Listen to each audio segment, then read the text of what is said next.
이재명 대통령의 정말 최측근 중에 측근이면서도 사면에서 제외된 인물들이 좀 있습니다. 그중에서도 김용전 민주연구원 부원장이 최측근 중에 측근이고 그리고 이번 사면에 포함되지 않은 사람인데 오늘 풀려난다고 합니다. 대법원이 보석을 허용했습니다. 물론 이 보석이라는 제도가 특별한 특혜다 이렇게 볼 수는 없습니다만 김용전 부원장 같은 경우에는 1심에서도 보석, 2심에서도 보석, 이번에 대법원 확정 판결을 앞두고도 보석. 이건 좀 뭔가 좀 이상하지 않나, 특혜 아닌가 이런 지적들이 뒤따를 수도 있는 거잖아요. 그렇죠. 그러니까 일단 원칙을 얘기해 보자면 네. 불구속 상태에서 수사와 재판을 받는 것이 원칙은 맞습니다. 네. 그리고 금용전 부원장 같은 경우에도 지금 1심과 2심에서 징역 5년이 선고가 된 부분은 맞지만 네. 대법원 확정 판결을 받기 전입니다. 직전이죠. 그러니까 아직 네. 유죄 확정 판결은 받은 것이 아니기 때문에 보석 신청이 있었고 재판부의 재량에 따라서 보석을 할 수 있는 부분은 맞지만 네. 이것이 일반적인 경우라던가 자주 있을 수 있는 일이다 이렇게 평가하기는 어려울 것 같고요. 다만 보석의 조건은 붙어 있습니다. 네. 5천만 원 보증금을 납입하고 주거지가 제한이 되고 소환 시에 일시 장소에 반드시 출석해야 된다 이런 부분들의 조건은 당연히 붙어 있지만 사실상 선고가 얼마 남지 않은 시점에 네. 굳이 보석으로 다시 이 구속 상태에서 풀어준다는 것은 좀 이례적이라고 평가할 만하고요. 물론 다시 유죄 확정 판결을 받는다면 바로 다시 수감되게 되는 그런 측면은 있겠지만 네. 보석이 인정된 부분에 대해서는 좀 여러 가지 이야기는 나올 수 있을 것 같습니다. 그러니까요. 민주당에서는 거듭해서 김용전 부원장이 피해자다, 정치 탄압의 피해자다. 그러니까 석방해야 한다. 그리고 굉장히 착한 사람이다. 무슨 뭐라고 했죠? 김문수 더불어민주당 의원은 성직자 같은 품성을 갖고 있는 사람이다. 이렇게까지 평가를 하면서 석방 요구를 거듭 해왔었습니다. 그래서 타이밍도 참 공교롭다라는 지적도 뒤따를 수밖에 없습니다. 자, 관련 목소리 들어보시죠. 김용은 다들 얘기하듯이 누구나 정말 나쁜 짓을 할 사람이 아니고 정말 성직자 같은 품성을 갖고 있기 때문에 신뢰할 수 있는 사람이라고 저도 100% 확신하고 있습니다. 따라서 김용은 무죄입니다. 이재명 죽이기 정치 탄압 피해자로 고초를 겪고 있는 우리의 동지를 결코 잊어서는 안 됩니다. 김용, 정진상, 이화영, 송영길 등 우리의 동지들이 명예를 회복하고 하루빨리 우리 곁으로 돌아올 수 있도록 끝까지 함께 하겠습니다. 시점도 참 공교롭습니다. 더불어민주당 의원들이 석방을 촉구한 지 딱 5일 만에 보석 결정이 난 겁니다.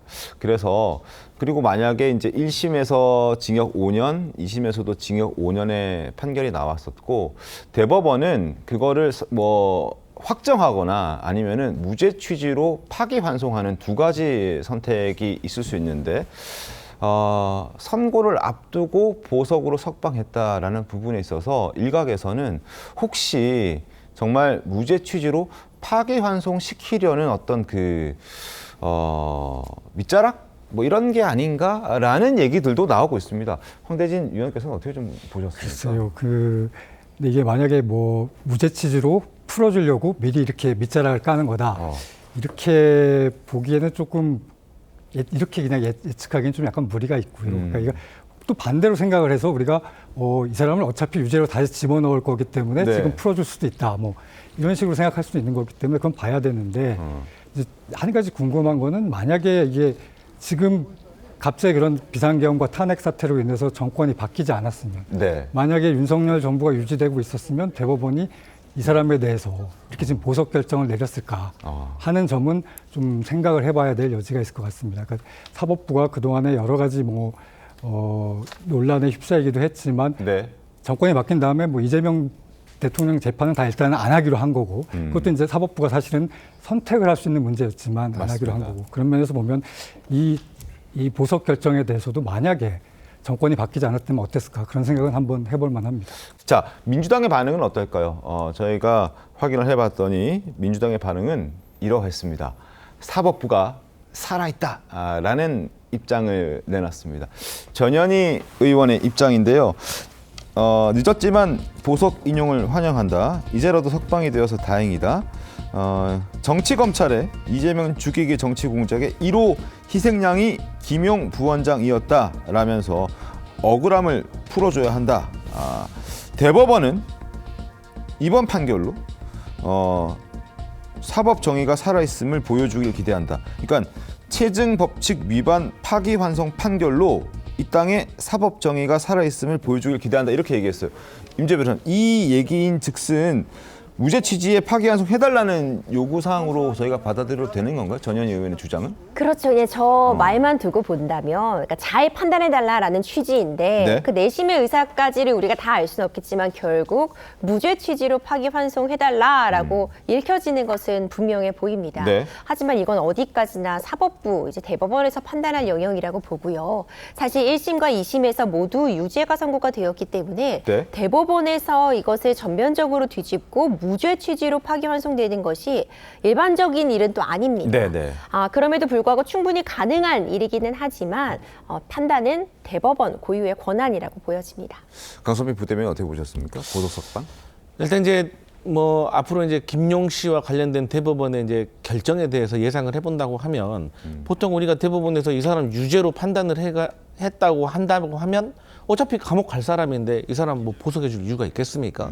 그렇기 때문에 저는 이 항소심의 결과가 대법원에서 좀 뒤집힐 수도 있겠다라는 생각을 해보고 그게 그냥 뭐 무작정 뭐 근거도 없는 어떤 바람이 아니라 어쨌든 저희 민주당의 주장은 뭐냐면 네. 어쨌든 김용 씨와 관련된 어떤 항소심에서 김용 씨의 무죄 주장 취지가 제대로 받아들여지지 않았다.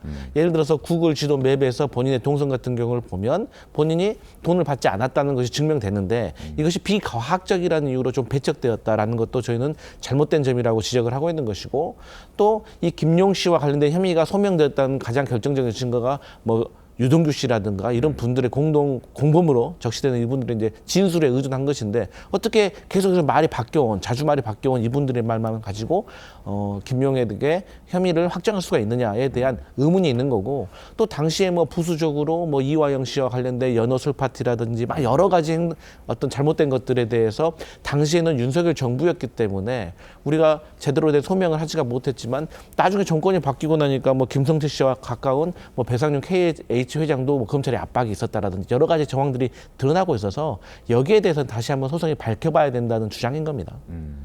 지난 4월에 이제 김용 전 민주연구원 부원장이 이제 대법원에 상고한 상황인데 선고는 보통 언제쯤 나오나요, 임재 변호사님 이런 경우에? 사실 대법원 판단은요 대중이 없습니다. 대중이 없습니까? 네, 상당 기간, 오랜 기간, 뭐 몇 년이 걸리는 그런 사건들도 있고 경우에 따라서 이미 쟁점들이 다 정리가 되었다면 몇 달 안에도 뭐 3개월 안에도 충분히 나올 수 있는 것이 대법원의 판단인데 이번 사안 같은 경우도 사실 선고가 그리 많이 남진 않았을 거라고 예측이 됩니다. 이미 사안이 정리가 되어 있었고 1심과 2심을 거치면서 쟁점이 되는 부분이나 사실관계가 정리가 된 상태에 새롭게 어떤 법리적인 주장을 한다거나 결정적인 증거를 제출하고 있는 상황은 아닌 것으로 보여지거든요. 그렇다면은 뭐 빠른 시간 내에 최종적인 결론은 받아들여질 수 있지 않을까 생각이 되고 다만 이제 무죄 취지로 파기환송이 된다면 다시 재판이 진행되기 때문에 그렇다면 또 상당 기간이 좀 소요될 여지는 있습니다. 대중이 없다라는 말씀을 들으니까 갑자기 든 생각이 그러면은 보석으로 풀어주고 난 다음에 지금 이것도 사실 이재명 대통령과의 어떤 연관성이 있는 재판들인 거잖아요. 이재명 대통령의 재판이 멈춰 있는 상황이기 때문에 대법원의 판단도 꽤 오랜 시간 내리지 않고 갖고 있을 수도 있겠다라는 생각이 얼핏 드는데 그럴 수도 있는 건가요? 가능은 하죠. 가능은 경우에 합니까? 따라서는 가능한 부분이지만 대법원도 사건이 워낙 많기 때문에 뭐 무한정 갖고 있는 거를 선호하진 않거든요. 하지만 말씀해 주신 지적도 충분히 좀 일리가 있는 설명입니다. 알겠습니다. 자, 이번에 보석 석방 어떤 의미인지 자, 대법원의 확정 판결은 또 언제 나오는지 저희가 지켜보도록 하겠습니다.